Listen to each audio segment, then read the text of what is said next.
The Aliens franchise has been a venue for some pretty terrible games. Yeah, I'm talking about Aliens Colonial Marines and the pretty much love it or leave it, Aliens Resurrection. And let me tell you, personally, I leave Alien Resurrection with a can of gasoline, matches, and a middle finger to both the tie-in game and the movie. Though I did like Alien Trilogy for the PS1, along with that Alien 3 arcade game, I especially loved that the arcade game was called Alien 3, The Gun, with its 2 guns on the arcade cabinet. Count 'em. 1, 2.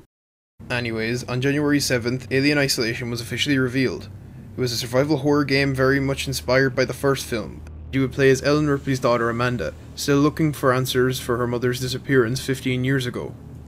Personally, I love the idea, and I loved it so much that I went all the way to EGX Res with my friend Carl just to play it at the first public demo. I wasn't terribly impressed by the EGX Res demo, but at the same time I figured, hey, I'm going to give this game a shot anyway.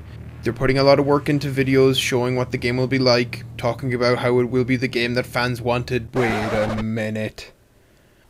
Where have I heard that before? Oh no.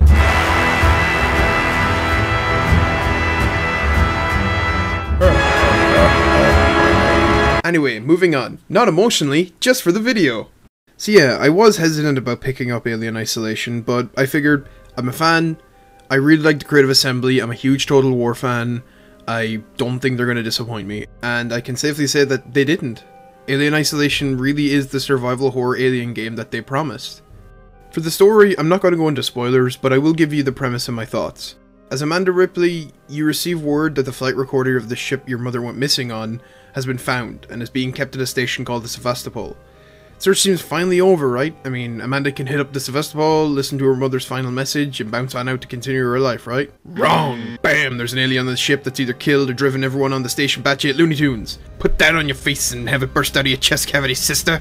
But seriously, Isolation's story is a mostly solid package. It can feel padded at times, and stumble with some less than interesting characters, but I think Creative Assembly did a good job of creating a story true and respectful to the source material, while keeping its own unique twists and turns. There are some nods to the first film and the surroundings, but the game's story doesn't give in to any obnoxious callbacks to the original film, and actually feels like its own story pretty much the entire way through the game. Now, with story stuff out of the way, let's focus on gameplay. Let's start with the thing I personally wanted to see done best, the alien. The alien is the sole reason you feel tense almost the entire way through the game. It's unpredictable in when it'll decide to mess with you, and sure, you'll hear it crawling through vents and see it on your motion tracker, but anytime it feels like it, that little dyke drops down and starts to skulk around looking for your sorry ass. If you're not careful, aka if you're a clumsy ditz that clomps around ignoring your surroundings, that alien is gonna see you, and is gonna rush to give you a big kiss through your skull. Isolation offers a multitude of items and weapons that you can use to survive your encounters with the alien. You got your motion tracker, yeah, you got your flares, you got your pistol, you got your shotgun, you got your flamethrower. None of the items you use can actually kill it, but more turn the odds in your favour, temporarily of course. There is a trial and error framework to the interactions with the alien that really teaches you when it notices sounds, and what will warrant its exits from the vents and try to find you. It feels believable in the context of the original film. Remember how the creature from the first film investigated the racket Parker and Lambert were making when they were gathering coolant for the Narcissus?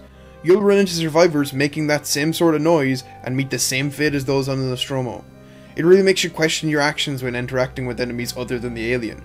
Sure, I could blow away a few looters with my revolver to clear my way, but then the alien's gonna hear the gunshots and come and take a look at the commotion. You can even use that concept to your advantage, like throwing a noisemaker in the vicinity of the hostile survivors, have the alien show up, butcher the survivors, and all is well and good, right? No, because now you have to deal with the fact that you brought a xenomorph to a gunfight. A xenomorph whom will kill you just like the others if it catches you. It's dynamic events like that and the unscripted AI that really make Alien Isolation feel like its own game. While it can feel like a hide-and-seek game at the beginning, Isolation really does get its own identity as you progress throughout the game. Now, when you're not hiding from the alien or other enemies in this festival, you're almost certainly doing two things: scavenging for items and looking for save stations. Let's talk about the latter for now. The game has stations scattered throughout the levels that you can use to save your progress, and the catch about Isolation is its strictness that these are the only way you can save your progress. Now, this can somewhat hinder the obviously needed trial and error aspect to the gameplay, as it can put you back some amount of time progress-wise. It does have the potential to put you behind cutscenes and quick time events, which can be frustrating, but I will say that this was a rare occurrence for me. Save stations were pretty abundant in the areas where it mattered, and at least the developers put in an autosave that puts you at the entrance to new areas you arrive to. Now on to scavenging. There are items, materials, and components throughout the Sevastopol that you can utilize in your fight to survive. For example, you can combine crafting materials you found scavenging to create a noisemaker, which will distract the alien, or flashbangs you can use to blind enemies. I will say that for the last third of my time with the game, I usually only found myself to be in short supply of one particular material.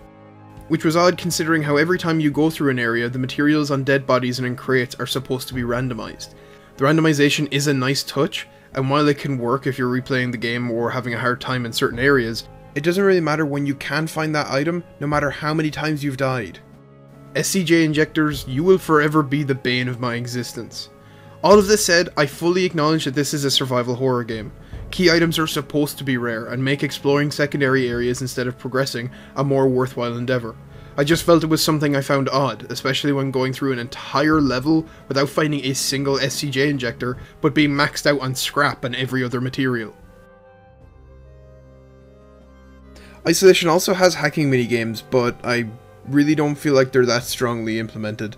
There is one particular minigame you'll have to play consistently throughout the game, and that's fine. It's easy to understand and you can do it relatively quickly, but there are other ones that just seem confusing or unnecessarily convoluted. They can really give you a lack of direction in terms of controls, and you can find yourself confused and just end up setting off an alarm. If you're a long-time fan of the Alien franchise, I think Isolation is worth your time. Creative Assembly really weren't joking when they said they painstakingly created a world that looks incredibly authentic and believable in the context of the first film. They did a great job of making that 70s sci-fi look visually stunning in video game form, and the game is full of small references to the first film that I think a fan like myself would really appreciate. If you haven't seen any of the movies before, namely the first film, it's still a good game. I would strongly suggest at least watching the first movie before considering picking Isolation up, director's cut if you can. If you're not bothered to even watch the first movie, hey, it's still a good game. You might just get a bit lost on some of the references in the world's jargon. Creative Assembly have shown that the Alien universe still has potential for great games, and Isolation really is the proof I'm sure a lot of fans have been waiting for. I give Alien Isolation a 4 out of 5. Hey guys, thanks for watching. If you liked the video, hit subscribe, all that crap. I will be doing more reviews on upcoming releases like The Evil Within, so check back for that. If you maybe want to see another bit of work I did a review of Frozen Synapse Prime. But yeah, thanks for watching.